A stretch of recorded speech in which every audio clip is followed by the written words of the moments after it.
기아에서 가장 작고 가장 저렴한 전기차 EV2가 드디어 세계 최초 공개됐습니다. 이미 많이 봤던 것 같은데? 라고 생각하셨다면 지금까지 우리가 봤던 그 EV2는 콘셉트카였고요. 이번에 벨기에 브뤼셀 모터쇼에서 공개한 게 진짜 양산차 EV2입니다. 게다가 오늘 이것만 공개된 게 아니고 EV3 GT, EV4 GT, EV5 GT 고성능 모델도 모두 공개됐습니다. 그런데 실제로 발표된 스펙을 보면 살짝 아쉽다는 마음이 들기도 하는데 오늘은 기아가 세계 최초로 공개한 EV2와 EV3, 4, 5 GT에 대해서 말씀드려보도록 하겠습니다. 지금 세계 최대 IT 산업 전시회 CES가 미국에서 열리고 있고 전 세계 모든 미디어가 다 CES에서 나오는 새로운 소식들에 집중하고 있잖아요. 아니 그러면 EV2도 사람들의 이목을 끌고 싶으면 CES 현장에서 공개했어야 될 것 같은데 왜 굳이 지금 이 시점에 상대적으로 주목받지 못하는 벨기에 브뤼셀 모터쇼에서 공개했을까 싶은데 이유가 있습니다. CES에서 신차 공개를 하지 않는 게 암묵적인 룰이라는 거? 물론 그것도 맞지만 그렇다고 진짜로 신차 공개가 금지되어 있다는 건 아니에요. 소니 혼다 모빌리티 아필라 같은 차는 여기서 공개하기도 하니까요. EV2가 조금 덜 주목받더라도 브뤼셀 모터쇼에서 공개된 이유는 이 차가 오직 유럽인들을 위해서 개발된 전기차라는 걸 보여주기 위해서입니다. 지금 유럽은 전기차로 분명히 전환되고 있습니다. 작년 말에 EU가 2035년 내연 차량 퇴출 계획을 철회했다. 그래서 유럽이 전기차 전환 속도를 조절했다. 계속 가솔린 만든다. 이런 이야기 있지만 자세한 내용을 알아보면 2035년에 이산화탄소 배출 감축량을 100%로 하기로 했던 걸 90%로 낮추도록 완화하겠다는 겁니다. 그러니까 원래는 2035년에 파는 모든 신차의 CO2 배출량이 0g이어야 됐습니다. 전기차, 수소차가 아니면 신차를 아예 팔 수가 없다는 거였죠. 그런데 이걸 이제 2021년 배출량의 10%까지는 허용해주겠다는 거예요. 전기차 9대 파는 동안 하이브리드 1대 정도는 팔 수 있게 해줄게. 이런 식으로 정책이 변한 겁니다. 미국하고는 상황이 다르죠. 미국은 진짜로 지금 트럼프 행정부에서 바이든의 그린 뉴딜은 사기였다. 가솔린 차를 없애려는 국민 세뇌 정책을 바로잡겠다라고 하면서 기업 평균 연비제를 절반 가까이 완화하고 전기차 세액 공제를 종료하고 그러면서 진짜로 당분간은 자동차 회사들이 주로 하이브리드를 팔도록 만들고 있지만 유럽은 그렇지 않고 2035년에 전기차 100% 팔아야 되는 걸 살짝 숨통만 트여준 수준이지 여전히 전기차로 완전히 전환한다는 그 정책 기조에는 흔들림이 없습니다. 그래서 실제로 판매량을 봐도 작년 1월부터 11월까지 유럽 전역에서의 전기차 판매량이 집계가 됐는데 총 227만 6,161대가 판매됐어요. 역대 최고 판매량을 경신했고 작년 178만 대 대비 전기차 판매량이 무려 27.4%나 성장했습니다. 반박할 여지 없이 유럽 역시도 완전히 전기차 시대로 넘어가고 있다는 증거죠. 그런데 유럽 전기차 판매량을 자세히 들여다보면 우리나라나 미국과는 조금 다른 부분이 있습니다. 테슬라의 판매량이 급감하고 다른 브랜드 전기차들이 급성장하고 있다는 사실이죠. 똑같이 작년 1월부터 11월까지 판매량을 보면 물론 1위 여전히 테슬라 모델 Y고 3위 여전히 모델 3입니다. 그런데 전년 동기와 판매량을 비교해보면 모델 Y는 판매량이 30.1% 감소했고요. 모델 3는 22.7% 감소했습니다. 반면 전기차 판매 톱10에 들어가는 다른 회사들 차를 보면 BMW iX1, 기아 EV3, 폭스바겐 ID3, 4, 7, 르노 5, 스코다 엘록 이런 차들이 최소 20%, 많게는 40% 이상씩 판매량 성장을 한 걸 볼 수 있어요. 신차들은 몇백 % 이상 성장으로 나와 있기도 하죠. 유럽에서는 테슬라 캐즘이 일어나고 있습니다. 왜냐면 유럽 시장에서는 유럽 사람 입맛에 딱 맞는 차가 따로 있기 때문입니다. 유럽 자동차 시장의 핵심은 소형차 B세그먼트와 준중형 C세그먼트입니다. 좁은 골목길, 부족한 주차 공간 이런 것들 때문에 가솔린 시대에서도 폭스바겐 골프나 르노 클리오 같은 작은 해치백들이 수십 년간 인기를 누려왔죠. 현대기아도 실제로 이런 유럽 사람들의 취향을 맞추기 위해서 투싼 스포티지를 우리나라에 파는 것보다 더 작은 모델로 숏바디로 만들어서 유럽에 팔고 있습니다. 전기차 시대가 돼도 이런 유럽 사람들의 입맛은 바뀌지 않죠. 사람이 다 바꿀 수 있어도 입맛은 못 바꾸잖아요. 한국 사람이 햄버거만 먹을 수 있습니까? 돼지갈비에 쌈 싸서 먹는 게 훨씬 맛있지. 결국 작년 이전까지는 전기차 시대에 테슬라만한 차가 없으니까 테슬라를 선택했지만 작년부터는 이제 C세그먼트 전기차들이 제법 출시되고 나니까 유럽 사람들이 서서히 본인들의 입맛에 맞는 전기차를 선택하고 있는 겁니다. 그런데 C세그먼트만으로는 아직 유럽 사람들을 완전히 사로잡을 수 없습니다. 더 작은 B세그먼트 차가 나와야 돼요. 르노5 같은 차. 작년에만 유럽에서 7만 대를 넘게 팔면서 936% 성장. 유럽 전체 전기차 판매 5위가 됐는데 유럽인들은 바로 이런 길이가 4m 정도 되는 진짜 소형차를 원하는 겁니다. 그리고 바로 그 요구에 딱 맞춰서 개발이 된 것이 이번에 공개된 기아 EV2인 거죠. 현대도 아이오닉 3를 개발 중이고 폭스바겐도 ID 크로스나 ID 폴로를 만들고 있습니다. 아무튼 그래서 지금 CES가 열리고 있는 시기상 그렇게까지 관심이 많이 모이지 않고 있지만 그럼에도 유럽 벨기에 브뤼셀 모터쇼에서 꿋꿋이 EV2를 공개한 공개한 거고요. 이런 것들이 유럽인들에게 추가 호감 포인트로 작용할 수도 있을 것 같아요. 제일 중요한 건 EV2가 어떻게 나왔는지, 상품성이 어떤지일 테니까 이제 본격적으로 기아 EV2에 대해서 말씀드려보도록 하겠습니다. 기아 EV2 길이 4060mm, 너비 1800mm, 높이 1575mm의 크기로 나왔습니다. 딱 현대 베뉴 정도 되는 크기예요. 베뉴랑 비교하면 EV2가 길이는 20mm, 너비는 30mm 더 큽니다. 요만큼씩 더 큰 거니까 거의 크기가 비슷한 차라고 할 수 있어요. 외관 디자인도 보면 콘셉트카를 거의 그대로 양산화를 시켜놓은 느낌입니다. 요즘 기아 EV 시리즈 콘셉트카가 다 그런 것 같아요.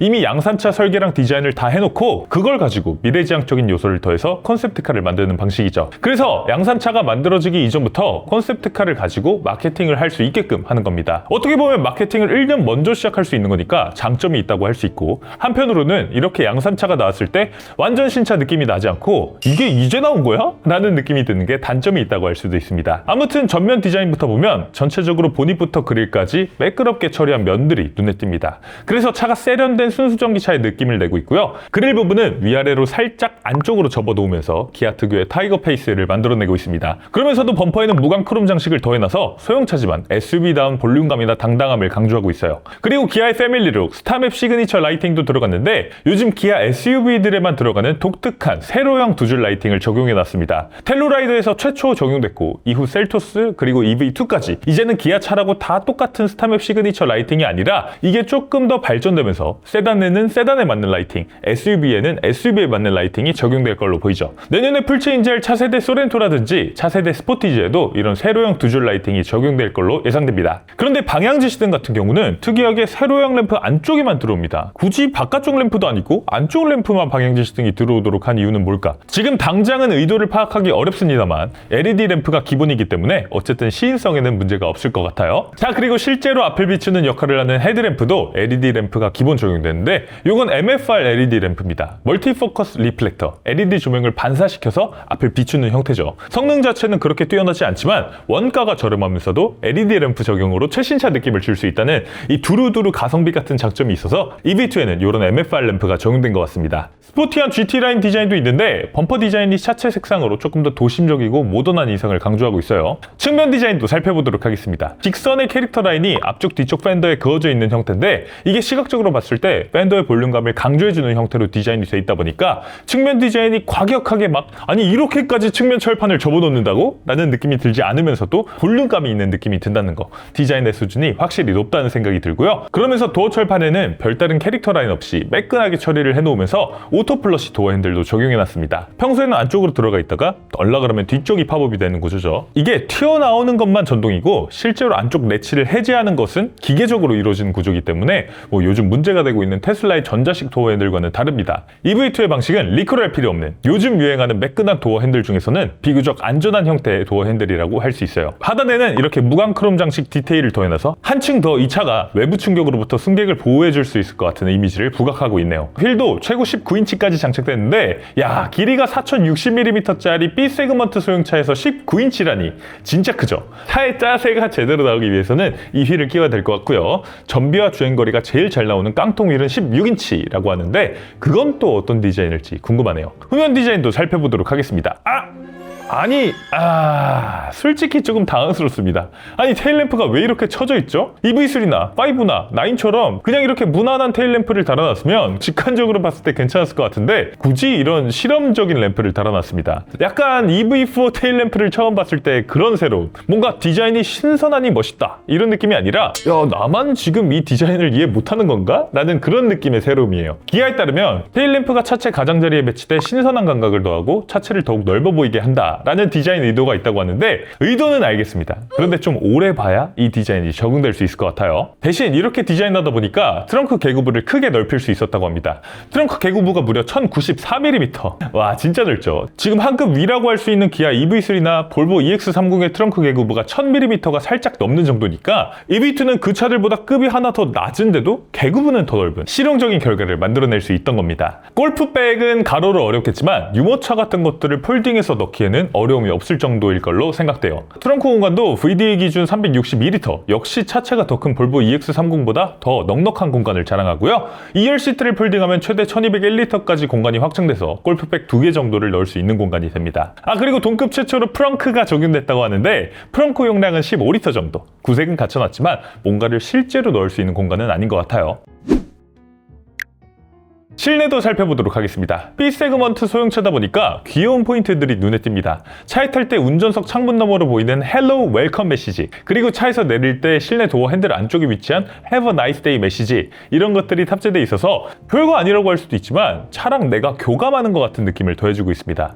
이런 사소한 거 하나로 어떤 날에는 내 기분이 완전히 바뀔 수도 있는 거니까 저는 이런 것들이 차에 더 많아졌으면 좋겠어요. 1열 공간 디자인을 보면 레버라운드 형태의 크래시 패드 디자인이 적용되어 있습니다. 1열 승객을 감싸는 형태로 만들어졌다는 거고요. CCNC 인포테인먼트 시스템이 적용된 일체형 디스플레이도 적용됐습니다. 12.3인치 디지털 계기판, 5인치 공조, 12.3인치 인포테인먼트 시스템이 하나로 연결된 화면이죠. EV2부터 EV9까지 모두 공용으로 사용하는 건데 EV2는 그 중에서 차가 제일 작다 보니까 운전석을 넘어서 조수석까지 디스플레이가 살짝 넘어가는 느낌, 1열을 가득 채우는 것 같은 느낌이 듭니다. 그리고 이제 CCNC 인포테인먼트 디스플레이에서 다양한 테마도 선택할 수 있어요. 디즈니, 마블, 픽사, 스타워즈, 내셔널 지오그래픽 같은 이런 그래픽들을 기아 커넥트 스토어에서 구독해서 쓸 수 있습니다. 이제 올해 상반기 말부터 플레우스 커넥트 새로운 시스템이 들어가는데 CCNC 업데이트를 좀만 더 일찍 적극적으로 해줬으면 좋았을걸 이라는 아쉬움이 들기는 하죠. 그 아래 앰비언트 라이트도 수평, 송풍구도 수평, 이런 식으로 디자인을 해놔서 전체적으로 안정적인 느낌도 더해주고 있습니다. 자, 그리고 지금 핸들 홈커버 디자인은 기본 모델 이렇고 GT라인 이렇습니다. 디자인적으로는 GT라인이 조금 더 좋아 보이는데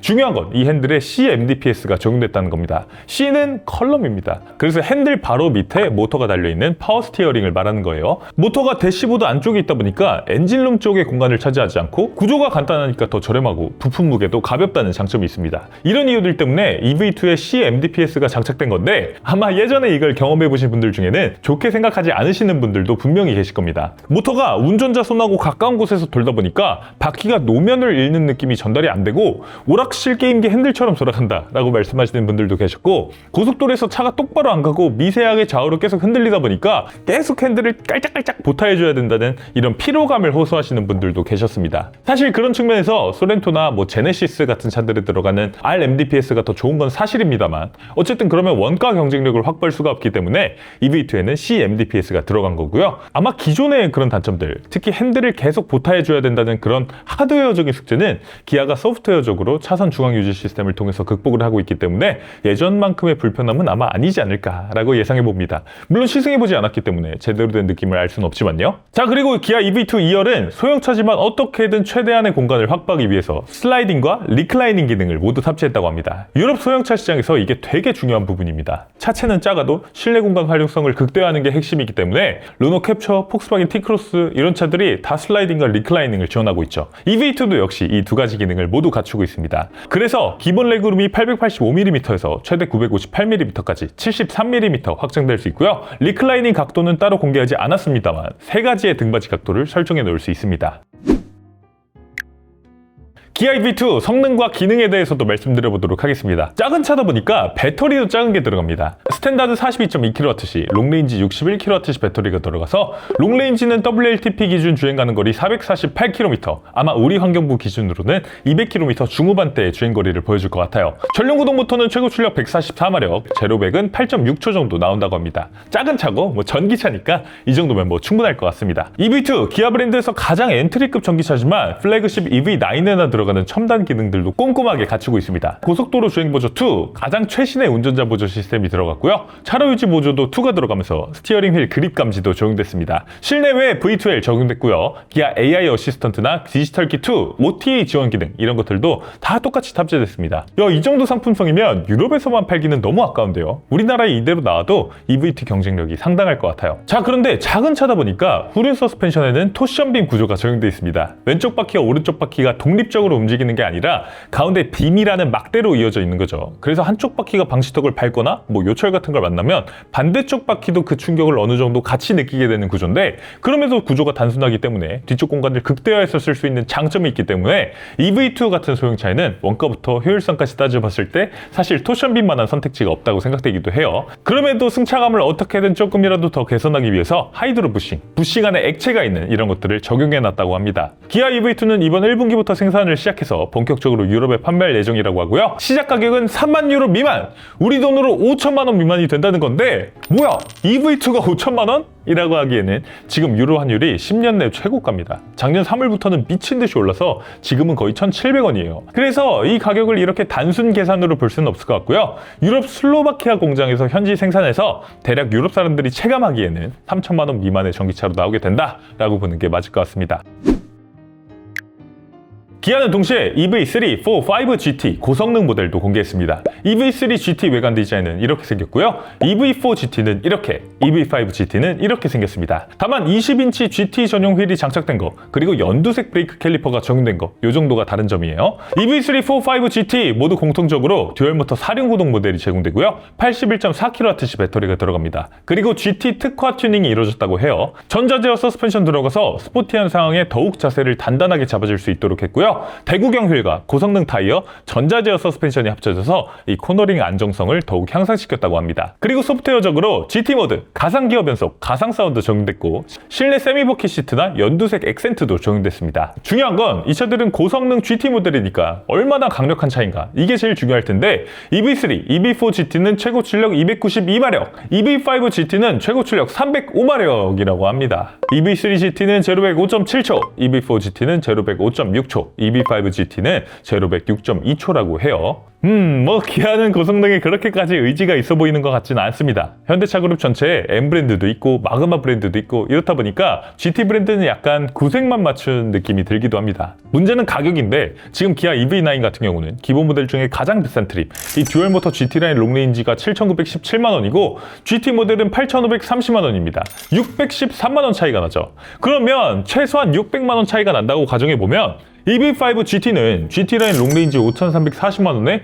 더하기 600만 원을 하면 5,940만 원이 됩니다. 아니 그러면 모델3 퍼포먼스 사죠? 모델3 퍼포먼스는 제로백이 3.1초인데 5,999만 원입니다. EV5 GT는 거의 같은 가격인데 제로백이 2배, 6.2초예요. 이렇게 하면 국내 출시하는 의미가 없을 것 같은데, GT 모델 가격 설정을 600만 원 정도 차이가 나지 않게끔 200만 원 내지 300만 원 차이 나는 수준으로 설정해줘야 그래도 상품성이 좀 있을 것 같고요. 되도록이면 전체 트림의 가격 자체를 인하하려는 좀 공격적인 가격 정책이 필요한 시점이라고 생각됩니다. 테슬라 모델 Y가 4,999만 원인데 지금 이대로는 제대로 된 경쟁이 어렵지 않나 싶어요. EV3, 4, 5 GT는 우리나라의 상반기 중에 출시할 예정이라고 합니다.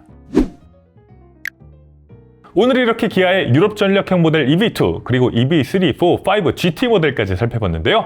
EV2는 유럽이 뭘 원하는지 정확하게 간파한 차였어요. 약간 흠칫한 후면 디자인조차도 짐 많이 싣고 골목길 다니기 좋아하는 유럽 사람들한테는 최고의 실용성으로 다가갈 테니까요. 오히려 저는 보면서 야, 이것 좀 우리나라에도 내놔주지 싶은 생각이 들 정도로 탐이 났습니다. 반면에 GT 모델들은 숙제가 좀 남은 것 같은 느낌입니다. 단순히 잘 달리는 기아차를 넘어서 소비자가 지갑을 열 만한 확실한 가격 경쟁력을 갖추지 않는다면 GT 배지는 그냥 장식품으로 남을 수도 있을 것 같습니다. 여러분은 오늘 보신 EV2 그리고 고성능 GT 모델들 어떻게 보셨나요? 여러분들의 다양한 의견 댓글로 남겨주시고요. 구독, 좋아요, 알림 설정도 꼭 부탁드리겠습니다. 오늘 차플레이는 여기서 인사드리겠습니다. 이영빈이었습니다. 감사합니다.